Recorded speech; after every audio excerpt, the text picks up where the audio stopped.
Hello friends, मी Vishakha global online मराठीमध्ये आपल्या सर्वांचं स्वागत आहे. आजच्या सेशनमध्ये आपल्याला महाराष्ट्र सेट परीक्षा 2026 साठी पेपर टू इकॉनॉमिक्सचं प्रिपरेशन करायचं आहे. आणि या प्रिपरेशन मध्ये जो युनिट आज आपण बघणार आहोत तो आहे स्टॅटिस्टिक्स अँड डेमोग्राफी. यामध्ये आपण 25+ MCQ प्रॅक्टिस करणार आहोत या युनिटवरचे स्पेसिफिकली. आणि कसे क्वेश्चन्स विचारले जाऊ शकतात किंवा ते कन्सेप्ट क्लिअर करण्यासाठी हे MCQ जे असणार आहेत ते खूप युजफुल ठरणार आहे. सो सेशन शेवटपर्यंत बघा. Let's start with the session. सेशनला सुरुवात करण्याबद्दल एक इम्पॉर्टंट सूचना किंवा संधी आहे. त्या स्टुडंटसाठी जे स्टुडंट्स यावर्षीची एक्झाम टार्गेट करतायत त्यांच्यासाठी पेपर टू इकॉनॉमिक्ससाठी फुल कोर्स आम्ही घेऊन आलो. जसं की आपल्याला माहिती आहे नोटिफिकेशन लवकरच एक्झाम्स आपल्या समोर येणार आहे आणि आपल्याला प्रिपरेशन करावं लागणार आहे. त्याच हिशोबाने हा कोर्स डिझाईन केलेला आहे, ज्या कोर्समध्ये आम्ही तुम्हाला प्रोव्हाइड करणार आहे संपूर्ण बेसिक मॉक टेस्ट, संपूर्ण basic notes, video lectures plus live lectures, PYQs आणि पेपर 1 फुल कोर्स. ठीक आहे. या फुल कोर्सची फीस 10,000 आहे, पण त्यावरती 20% डिस्काउंट आम्ही प्रोव्हाइड करत आहोत. आफ्टर डिस्काउंट त्याची फीस 8,000 होते, ज्यामध्ये पेपर 1 आणि पेपर 2 दोन्हीचंही प्रिपरेशन तुमचं होईल. या कोर्स बद्दल अधिक इन्फॉर्मेशन घेण्यासाठी किंवा रजिस्ट्रेशन करण्यासाठी इकडे दिलेल्या व्हॉट्सअप नंबरवरती मेसेज करा किंवा प्ले स्टोर वरून ग्लोबल ऑनलाईन नावाचं ऍप डाउनलोड करा. ऍपच्या सर्च बॉक्समध्ये just MS set economics search करा आणि आपल्या प्रिपरेशनला रजिस्ट्रेशन करून सुरुवात करा. ठीक आहे. 1 मे पासून आपली न्यू बॅच जी आहे ती स्टार्ट होतीये. सो आपलं नाव लवकरात लवकर नोंदवून प्रिपरेशन सुरू करू. Okay. So this is our first question of today session. Probability of sure event is, निश्चित घटनेची संभाव्यता किती असते? Option A 0, B 1 and C 0.5 infinity. So याचा करेक्ट आन्सर काय असणार आहे तर बघा, प्रोबॅबिलिटी संभाव्यता म्हणजे एखादी घटना घडण्याची शक्यता आपल्याला सांगायची असते. जर घटना निश्चितपणे घडणार असेल तर तिला शुअर इव्हेंट म्हणतो आपण. आणि शुअर इव्हेंटची प्रोबॅबिलिटी नेहमी 1 असते, हा रूल आहे. ठीक आहे. सो याचे करेक्ट आन्सर काय असणार आहे? Option B 1. ठीक आहे. समजा जर आपण एक्झाम्पल बघायचं झालं तर जर आपण 1 ते 6 अंक असलेला फासा म्हणजे डायस ज्याला आपण म्हणतो, तर जर टॉस केला किंवा टाकला तर काय होतं, 1 ते 6 पर्यंत निश्चित एक कुठला तरी अंक येणारच आहे. म्हणजे शुअर इव्हेंट किती आहे? 1 आहे. 6च्या 6 ठोकळे म्हणजे 6च्या 6 नंबर येऊ शकतात का एका वेळेला? नाही. शुअर इव्हेंट किती आहे? 1 आहे. ठीक आहे. एका वेळेला एकच येणार. संभाव्यता किती आहे? एकच आहे. सो इथे ऑप्शन B करेक्ट आहे. The next question, if two events E and B are mutually exclusive, then जर A आणि B या घटना परस्पर विसंगत असतील तर काय? Option A, probability of A intersection B is equal to 1, probability of A intersection B is equal to 0, probability of A union B is equal to 0. D आहे option, probability of A is equal to probability of B. Mutual exclusive म्हणजे काय, की दोन घटना एकाच वेळी घडू शकत नाही. म्हणजे A इंटरसेक्शन दोन घटना एकाच वेळी घडू शकत नाही म्हणजे काय, की दोन ग्रुप आहेत. ठीक आहे. A आणि B. याच्यामध्ये जेव्हा कॉमन अंक येतात तेव्हा दोन घटना एकाच वेळी आहेत असं आपण सांगू शकतो. ठीक आहे. तर आपण काय करू शकतो याच्यामध्ये, की A intersection B is equal to 0 म्हणजे हे ऑप्शन आन्सर B इथे करेक्ट आहे, की याच्यामध्ये काय होतं, की कोणताही अंक कॉमन येणार नाही. समजा हे दोन ग्रुप आहेत. ठीक आहे. A जे आहे समसंख्या आहे. ओके. B जे आहे विषम संख्या आहे. ओके. एकाच वेळी संख्या सम आणि विषम असू शकत नाही. म्हणजे इंटरसेक्शन किती येणार आहे? 0 येणार. ज्या घटना एकत्र घडू शकत नाही त्यांना इंटरसेक्शन किती असला पाहिजे? 0 असला पाहिजे. त्याच्यामध्ये काहीही असणार नाही. ओके. सो इथे हे जे आहे हे चुकीचं आलेलं आहे. ऑप्शन B इथे करेक्ट आहे. Okay. Please make it clear. Okay. The next question, mean of binomial distribution is, द्विपद वितरणाचा सरासरी म्हणजे मीन किती असतो? ठीक आहे. So these are the option NP, NQ, NPQ, N²P. So याचं करेक्ट आन्सर जे आहे ते आहे ऑप्शन A NP. ठीक आहे. NP म्हणजे काय? सो याच्यामध्ये लेट मी क्लिअर. N म्हणजे काय आहे? नंबर ऑफ ट्रायल्स, किती ट्रायल्स आपण करणार आहे. आणि P काय असतं? प्रोबॅबिलिटी ऑफ सक्सेस, किती वेळेस म्हणजे किती वेळा त्याची शक्यता वर्तवली जाणार आहे हे P दाखवतो. राईट. आणि बाय मीन्स दोन त्याच्यामध्ये डिस्ट्रीब्युशन असणार आहे. म्हणजे क्यू तर नाहीये, प्रोबॅबिलिटी मध्ये क्यू येणार नाहीये, पी येणार आहे, बरोबर. तर number and probability and P binomial distribution मध्ये हे नाही येणार, हे नाही येणार, कारण याच्यामध्ये 3 पद येतात. ठीक आहे. सो ऑप्शन हे काय येणार याचं, mean is equal to MU is equal to NP. ठीक आहे. एन किती असेल तर समजा एक्झाम्पल बघायचं झालं याचा, तर एन जर 10 असेल, नंबर ऑफ ट्रायल्स किती असेल, 10 असेल, प्रोबॅबिलिटी किती असेल, पॉसिबिलिटी त्याची 0.5 असेल, तर यांचा मीन काढण्यासाठी आपल्याला काय करावं लागेल, 10 into 0.5 is equal to how much, 5. हे इथे काय येणार आहे, याचा आन्सर घेणार आहे. सो बायनॉमियल डिस्ट्रीब्युशन मध्ये mean is equal to NP हे लक्षात ठेवायचं आपल्याला. Okay. Then next question, variance of binomial distribution is, द्विपद वितरणाचा विचलन किती असतो. आता हा वेगळा क्वेश्चन. ओके. आधी काय होतं, मीन विचारलं होतं, तर इथे आपल्याला काय मिळालेलं आहे, विचारलेलं आहे व्हेरियन्स, द्विपद वितरण. ओके. NP, NPQ, NQ आणि P divided by Q. So याचा आन्सर काय असणार आहे, त्याच्यामध्ये बायनॉमियल आहे पण व्हेरियन्स काढायचं आपल्याला. ठीक आहे. सो याच्यामध्ये आपल्याला जे सूत्र दिलेलं आहे ते असणार आहे याच्यामध्ये, म्हणजे क्यू पण याच्यामध्ये असणार आहे. ठीक आहे. ओके. सो याच्यामध्ये करेक्ट आन्सर येणार आहे ऑप्शन बी, NPQ. ठीक आहे. NPQ. NP जे आहे ते आपल्याला मीन दाखवतं, तर NPQ जे आहे ते व्हेरियन्स दाखवतं. ठीक आहे. प्री म्हणजे प्रोबॅबिलिटी, सक्सेस प्रोबॅबिलिटी, एन म्हणजे नंबर ऑफ ट्रायल्स आपण बघितला, आणि Q is equal to formula 1 minus probability, जे काय असेल त्याच्यातून प्रोबॅबिलिटी मायनस ते क्यू दाखवत आपल्याला. ठीक आहे. सो हे इथे आपल्याला याच्यामध्ये पण आपल्याला व्हॅल्यूज दिल्या जातात. N is equal to 10, P is equal to 0.5, Q is equal to 0.5 असेल तर त्याला मल्टिप्लाय करून जे आन्सर येणार आहे ते आपल्याला दाखवले जातात. तर याच्यामध्ये फॉर्म्युला लक्षात राहील, मीन काढायचा असतो त्यावेळेस आपल्याला NP असतो काढायचा. ओके. पण व्हेरियन्स जेव्हा दिलेला असतो तेव्हा आपल्याला NPQ पण दिलेला असतो. ठीक आहे. Okay. The next question, the expected value of a constant is, स्थिरकांचं अपेक्षित मूल्य किती असतं. So option A 0, B option 1, C option आहे the constant itself, and D infinity. So याच्यामध्ये काय असतं, स्थिरांक जो असतो तो त्याचा सेम व्हॅल्यू तिथे असते. समजा आता एक्सपेक्टेड व्हॅल्यू एक्स याच्यात आहे इज इक्वल टू 5 आहे, तर एक्सपेक्टेड व्हॅल्यू याच्यामध्ये 5च असणार आहे. ओके. एक्स जर 100 असेल तर याच्यामध्ये एक्सपेक्टेड व्हॅल्यू सुद्धा किती असणार आहे, 100 असते. म्हणजेच इथे काय, कॉन्स्टंटचा एक्सपेक्टेड व्हॅल्यू तोच कॉन्स्टंट नंबर असतो. त्यामुळे ऑप्शन याच्यामध्ये येणार आहे option correct answer. Okay. Then next question, central limit theorem is related to, केंद्रीय मर्यादा प्रमेय कोणाशी संबंधित. Option population, sampling distribution, regression आणि इंडेक्स नंबर.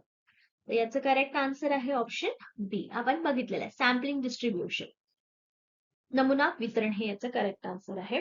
जर आपण मोठ्या लोकसंख्येतून अनेक नमुने घेतले तर त्या नमुन्यांच्या सरासरीचं वितरण हे नॉर्मल डिस्ट्रीब्युशन सारखं असतं, म्हणून हे सॅम्पलिंग डिस्ट्रीब्युशनशी संबंधित आहे. आता याचं एक्झाम्पल बघायचं झालं तर कसं होईल, समजा सॅम्पलिंग डिस्ट्रीब्युशन सेंट्रल लिमिट थेरमशी कसं रिलेटेड आहे, त्याच्यामध्ये बघा, जर एक्झाम्पल आपण बघितले की समजा 1000 विद्यार्थी आहे, विद्यार्थ्यांची लोकसंख्या, आपण 30 विद्यार्थ्यांचे सॅम्पल्स घेतले आणि प्रत्येक सॅम्पलची मीन काढली, तर त्याचा मीन त्याच्या डिस्ट्रीब्युशनला सॅम्पलिंग डिस्ट्रीब्युशन असं म्हणतो. 30 डिस्ट्रीब्युट करून त्यांचं जे मीन काढलं तर ते सॅम्पल डिस्ट्रीब्युशन झालं. Okay. So central limit theorem म्हणजे काय, सॅम्पलचं मीनचं डिस्ट्रीब्युशन, ते पण कसं, नॉर्मल. ओके. सो त्यामुळे हे दोघंही एकमेकांशी रिलेटेड आहे. The next question, arithmetic mean is most affected by, अंकगणितीय सरासरी सर्वाधिक कशामुळे प्रभावित होते. Median, mode, extreme values and frequency. And the correct answer is option C, extreme values. एक्स्ट्रीम व्हॅल्यूजने ह्या कशा प्रभावित होतात, तर अरिथमेटिक मीन मध्ये काय करतो आपण, सर्व व्हॅल्यू वापरल्या जातात, बरोबर आहे. म्हणून खूप मोठी किंवा खूप लहान व्हॅल्यू म्हणजे एक्स्ट्रीम व्हॅल्यू जे आहे त्याला जास्त प्रभावित करता येतात. त्याच्यामध्ये बघा आपण काय म्हणू शकतो, एक ग्रुप आहे अरिथमेटिक मीन साठी, 10, 12, 15, 18, 100. ठीक आहे. आता याच्यामध्ये सगळ्यात अफेक्ट होणारी एक्स्ट्रीम व्हॅल्यू कुठली आहे, 100. याच्यामुळे काय होऊ शकतो, मीन जास्तीत जास्त वाढू शकतो. बाकी तर नॉर्मल आहे, 2, 2, 3 अशा वाढणाऱ्या संख्या, पण ही 100 जी वाढलेली आहे तो ती एक्स्ट्रीम व्हॅल्यू आहे आणि त्याच्यामुळे मीन जो आहे तो वाढणार आहे. म्हणजेच मीनवर आउटलायनरचा सर्वाधिक परिणाम होतो, म्हणजे एक्स्ट्रीम व्हॅल्यूचा जो आहे तो सगळ्यात जास्त परिणाम होतो. Okay. The next question, median is मध्यिका म्हणजे काय? Most frequent value, middle value, average value, average of the squares, highest value. आता याचं एक्सप्लेनेशन म्हणजे हे सिंपल टर्म्स आहेत ज्या स्टॅटिस्टिक्स मध्ये वापरल्या जातात. मेडियन म्हणजे काय? तर सर्वात मिडल व्हॅल्यू. ठीक आहे, मिडल व्हॅल्यू. सगळं आता जो डेटा सेट आपल्याकडे दिलेला असतो त्या डेटा सेट मध्ये आपल्याला सगळ्यात पहिले ती जी व्हॅल्यू आहे ते कशा पद्धतीने डिसेंडिंग ऑर्डर मध्ये लावायचा असतो. असेंडिंग किंवा असेंडिंगच मोस्टली, डिसेंडिंग नाही, म्हणजे चढत्या क्रमाने आपल्याला लावून घ्यायचं असतं आणि त्यामधली मिडल टर्म जे असेल ते मेडियन असते. ठीक आहे. Okay. Then next question, mode is बहुलक म्हणजे काय? Option A middle value, most frequent value, average value, geometric mean. So आपण एक्झाम्पल बघितलं होतं आपल्या सेशन मध्ये की हा एक डेटा सेट आहे. ठीक आहे, 2, 3, 3, 4, 5, 3, 6. सो याच्यामध्ये जो डेटा म्हणजे जो नंबर आहे मॅक्सिमम टाइम आलेला आहे दॅट इज 3. सो ह्याला आपण म्हणू शकतो दॅट इज मोड. मराठीमध्ये त्याला बहुलक म्हटले. बहुलक म्हणजे काय?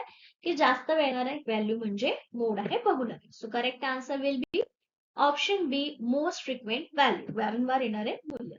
The next question, standard deviation is the square root of. आता आपण प्रमाणित विचलन जे आहे हे कशाचा वर्गमूळ आहे हे पण आपल्या सेशन मध्ये आपण बघितलं होतं की स्टँडर्ड डेव्हिएशनचं स्क्वेअर रूट काढलं तर आपल्याला काय मिळतो? व्हेरियन्स मिळतो. ठीक आहे, आणि व्हेरियन्सचा स्क्वेअर केला तर आपल्याला स्टँडर्ड डेव्हिएशन मिळतं. त्यामुळे इथे करेक्ट आन्सर आहे ऑप्शन सी. हे लक्षात ठेवा मात्र. ठीक आहे, एखाद्या वेळेस विचारला जाऊ शकतो की 10 नंबर आहे, 10 नंबरचा व्हेरियन्स काय येणार आहे? 10 नंबर हा आपल्याला एसडी दिलाय म्हणजे स्टँडर्ड डेव्हिएशन केलंय. ठीक आहे, तर त्याचं स्क्वेअर रूट जर काढला आपल्याला तर तो व्हेरियन्स असेल आणि व्हेरियन्स दिलेला आहे 2, स्टँडर्ड डेव्हिएशन काढायचं असेल तर याचा स्क्वेअर आपल्याला करावं लागेल. Okay, so that is correct answer. Okay, variance. Next question, correlation coefficient lies between, सहसंबंध गुणांक जो आहे तो कोणत्या मर्यादेमध्ये राहतो म्हणजे त्याची रेंज काय आहे? ओके, सो याचं करेक्ट आन्सर आहे ऑप्शन्स आहे 0 to 1, -1 to +1, infinity, -minus infinity to +plus infinity, 1 to 10. So याची रेंज ठरलेली आहे. याचं करेक्ट आन्सर आहे ऑप्शन बी, -0 to +0 हे ऑप्शन्स त्याच्यामध्ये असणार आहेत.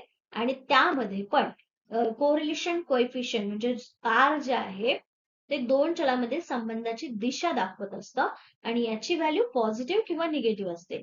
पॉझिटिव्ह म्हणजे परफेक्ट पॉझिटिव्ह कोरिलेशन आहे, मायनस निगेटिव्ह म्हणजे परफेक्ट निगेटिव्ह रिलेशन आहे दोघांमध्ये, दोन्ही व्हेरिएबल्स मध्ये, आणि 0 म्हणजे कुठल्याही प्रकारचं रिलेशन नाहीये, नो कोरिलेशन. ओके, उंची आणि वजन यामध्ये पॉझिटिव्ह कोरिलेशन आहे हे आपण म्हणू शकतो.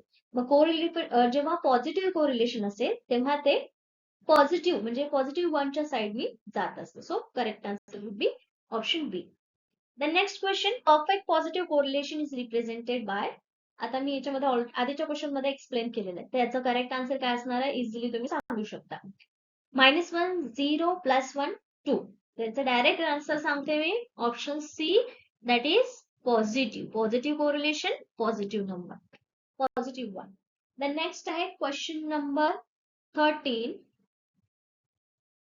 लॅस्पेस इंडेक्स नंबर युजेस. आता याच्यामध्ये लॅस्पेस इंडेक्स नंबर कशासाठी यूज केला जातो? Current year quantities, base year quantities, average quantities and future quantities. तर हा जो नंबर आहे हे आपल्याला बेस इयर क्वांटिटी म्हणून वापरला जातो. तर करेक्ट आन्सर आहे ऑप्शन बी, आधार वर्ष म्हणून हा निर्देशांक आपण याच्यामध्ये वापरत असतो. सो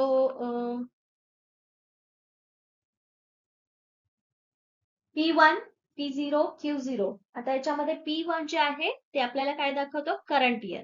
ठीक आहे, त्याच्यानंतर P0 जे आहे ते बेस इयर म्हणून दाखवतो आणि याच्यामध्ये Q0 जे आहे ते बेस इयर क्वांटिटी दाखवतो आणि हा प्राइस दाखवतो. ओके, सो अशा पद्धतीने याच्यामध्ये दाखवलं जातं. तर जे आहे ते बेस इयर क्वांटिटी आपल्याला दाखवतो. सो ऑप्शन बी इथे करेक्ट आहे, हे ठरलेलं आहे. The next question, 500 index number uses. कशासाठी वापरला जातो हा 500 index number? Base year quantity, first option is out of the box, कारण आपण आधीच बघितलंय की त्याच्या आधीच्या क्वेश्चन मध्ये बेस इयर क्वांटिटीज बघितलं. ओके, सो तो येणार नाही. मग दुसरे ऑप्शन्स काय त्याच्यामध्ये? Current year quantities, equal weights and no weights. Weights नाही, याच्यामध्ये क्वांटिटीज अँड प्राइस बद्दल बोलतोय आपण. सो करेक्ट आन्सर येणार आहे ऑप्शन बी, करंट इयर क्वांटिटीज. चालू वर्षामधले जे नंबर्स असणार, क्वांटिटीज असणार आहेत, त्याचं याच्यामध्ये प्रमाण मोजण्यासाठी घेतलं जाणार. ठीक आहे. Then next question, census method means. आता जे जनगणना मेथड आहे त्याच्यामध्ये आपण काय करतो, याच्यामध्ये आपण सगळ्यांचा डेटा कलेक्ट करतो. ठीक आहे, तो डेटा कॅल्क्युलेशन करतो आणि त्याच्यावरती रिपोर्ट सबमिट करतो. सो हा स्टडी जो आहे तो काय आहे नेमका, पार्शियल स्टडी आहे, सॅम्पल स्टडी आहे, की कम्प्लीट एन्युमरेशन आहे, की रॅन्डम सिलेक्शन. जनगणना हा पूर्ण स्टडी आहे. लोकसंख्येतील प्रत्येक घटकाचा अभ्यास केला जातो म्हणजे कम्प्लीट एन्युमरेशन आहे. देशातील प्रत्येक व्यक्तीची माहिती गोळा करणे म्हणजे सेन्सस, म्हणजे भारताची जनगणना ज्याला आपण म्हणतो. तर संपूर्ण लोकसंख्येचा अभ्यास करतो आणि सगळा रिपोर्ट पब्लिश करतो म्हणजे हा कम्प्लीट इन्युमरेशन. पार्शियल किंवा सॅम्पल स्टडी नाहीये. So correct answer will be option C. Okay, complete enumeration, संपूर्ण गणना. The next question, simple random sampling means. आता याच्यामध्ये विचारलेलं आहे की साधी यादृच्छिक नमुना पद्धत म्हणजे काय. ओके,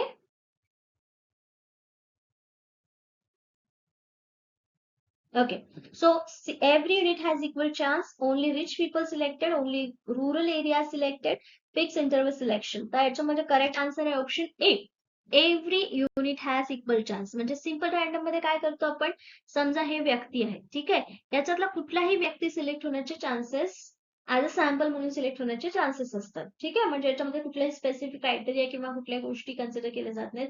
रॅन्डम व्यक्ती याच्यामध्ये आपण रिसर्च मध्ये सॅम्पल म्हणून निवडतो. म्हणजेच याच्यामध्ये प्रत्येक युनिटला चान्स आहे की ते सॅम्पल म्हणून येऊ शकतात. याला आपण साधा यादृच्छिक नमुना म्हणतो. Okay, the next question, स्ट्रॅटिफाईड sampling is used when population is. आता स्तरीकृत नमुना पद्धत म्हणजे याच्यामध्ये स्तर आपण ठरवतो की कम्प्युटर येणारे, कम्प्युटर न येणारे, किंवा त्याच्यापेक्षा ऍडव्हान्स लेवलचे असे नमुना त्याच्यामध्ये निवडू शकतो. पण हे कधी वापरू शकतो, एकसारखी लोकसंख्या असेल त्यावेळेस, की हेट्रोजनस असेल तेव्हा, किंवा व्हेरी स्मॉल असेल तेव्हा, किंवा इन्फायनाइट असेल तेव्हा. तर करेक्ट आन्सर आहे ऑप्शन बी, हेट्रोजनस, विषम लोकसंख्या असेल त्यावेळेस, म्हणजे एका ठिकाणी वेगवेगळ्या प्रकारचे लोक असतील त्यावेळेस आपल्याला स्ट्रॅटिफाईड सॅम्पलिंग यूज करावे लागेल पॉप्युलेशन मध्ये. Okay, the next question, sampling error arises because of. नमुना त्रुटी कशामुळे निर्माण होतात, सेन्सस, सॅम्पल सर्वे, पॉप्युलेशन, नन. सो याच्यामध्ये सॅम्पलिंग मध्ये एरर येण्याचं रिझन आहे, करेक्ट आन्सर ऑप्शन बी, सॅम्पल सर्वे. जे नमुना सर्वेक्षण आपण करतो त्याच्यामध्ये जर चुकी निर्माण झाल्या तर नमुना त्रुटी, सॅम्पल एरर्स येऊ शकतात. कसे सॅम्पल सर्वे आपण घेतोय त्याच्यावरती तो एरर येऊ शकतो किंवा एरर येऊ शकत नाही. Okay, so option B is the correct answer here. The next question, null hypothesis denoted by. Simply correct answer is द्यायचं H1, H2, H0 and H3. Null हायपोथेसिसला झिरो हायपोथेसिस पण म्हणतो. म्हणजे आता मराठीमध्ये इथे शून्य परिकल्पना दिलेलाच आहे. सो करेक्ट आन्सर काय असणार याच्यामध्ये, ऑप्शन सी, H0 नी नल हायपोथेसिस दाखवतो. शून्य परिकल्पना, झिरो हायपोथेसिस. ठीक आहे. The next question, level of significance is commonly. सामान्यतः महत्वाची पातळी जी आहे सामान्यतः किती असली पाहिजे किंवा कुठल्या रेंज मध्ये असेल तर ती आपल्या रिसर्च साठी योग्य असते. Option A 1% to 5%, B 50%, 80%, 100%. 100% significance level म्हणजे आता याच्यामध्ये आपण कधी वापरतो की जेव्हा सिग्निफिकन्स एवढं लेवल कमी असेल तेवढे तुमची रिसर्चची माहिती ट्रस्टेड आहे, म्हणजे एरर जे आहेत त्याच्यामध्ये कमी आहेत असं आपण सांगू शकतो. तर जेवढे एरर कमी तेवढी तुमची म्हणजे लेवल ऑफ सिग्निफिकन्स कमी असतो, म्हणजे एरर कमी आहेत असं सांगू शकतो. ठीक आहे, सो याच्यामध्ये करेक्ट आन्सर असणार आहे ऑप्शन ए, पर्सेंटेज 1, 2 और 5%. याच्यामध्ये किंवा याच्यापेक्षा कमी असेल सिग्निफिकन्स लेवल तर तुमचा रिसर्च चांगला आहे.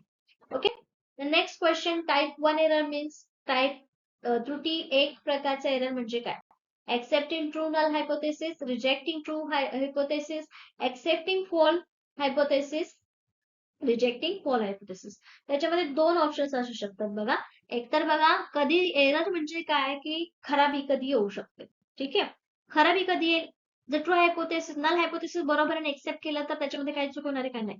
पण रिजेक्टिंग ट्रू हायपोथेसिस इथे एक एरर येऊ शकतो आणि एक्सेप्टिंग फॉल हायपोथेसिस इथं पण एरर येऊ शकतो, कारण चुकीचं जर आपण एक्सेप्ट केलं तर प्रॉब्लेम येऊ शकतो. पण फॉल्स बद्दल बोलतो तेव्हा हा टाइप 2 एरर येतो आणि रिजेक्टिंग ट्रू हायपोथेसिस म्हणजे हा टाइप 1 एरर येतो. म्हणजे करेक्ट आन्सर असणार आहे ऑप्शन बी. ठीक आहे, so option B is the correct answer.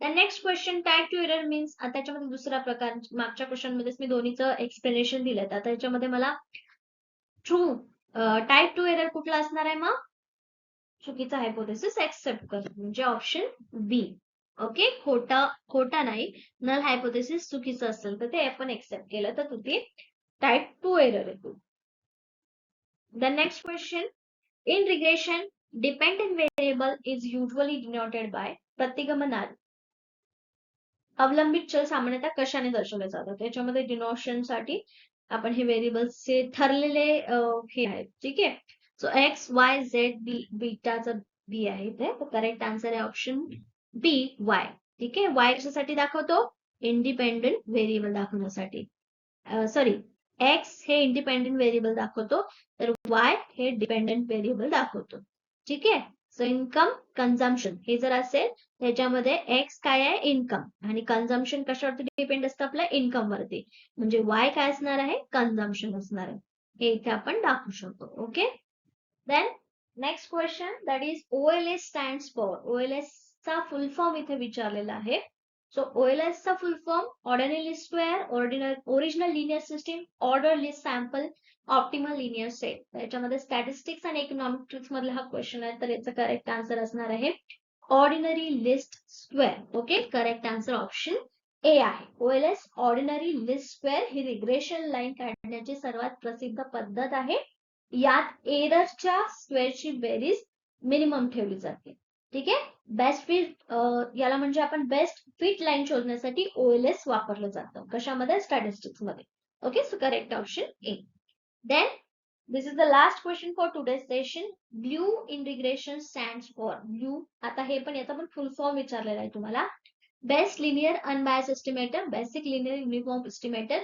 Best limited unbias equation balance linear utility estimate okay these are the options and the correct option for this question is option A best linear unbiased estimator okay so ह्याचं जे goose आणि Marcos theorem आहे OLS estimator कसा असतो blue असतो म्हणजे काय best सर्वात कमी व्हेरियन्स असतो लिनियर फॉर्म मध्ये असतो ठीक आहे अनबायस म्हणजे कुठलाही पक्षपाती पण याच्यामध्ये नसतो आणि हा अंदाज एस्टिमेटर म्हणजे काय अंदाज करणारा असतो सो ओएलएस एस्टिमेटर हा ब्ल्यू असतो म्हणजेच अनबायस एस्टिमेटर असतो सो याचा full form best linear unbiased estimator आहे आणि तो ओएलएस ची कशा रिलेटेड आहे हे सुद्धा इथे तुम्हाला लक्षात हवं ठीक आहे so we have done here the questions main भरपूर गोष्टी आपण बघितल्या ओएलएसचा full form ordinary least square blue best linear unbiased estimator त्याच्यानंतर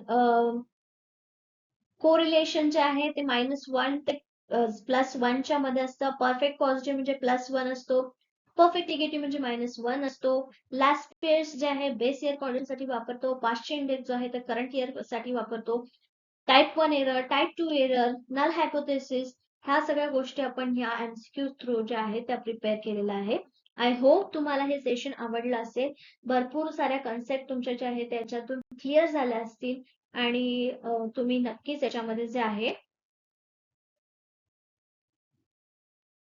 त्या तुम्ही प्रॉपर एक्झाम मध्ये यूज कराल okay that's it for today let's end today session thank you everyone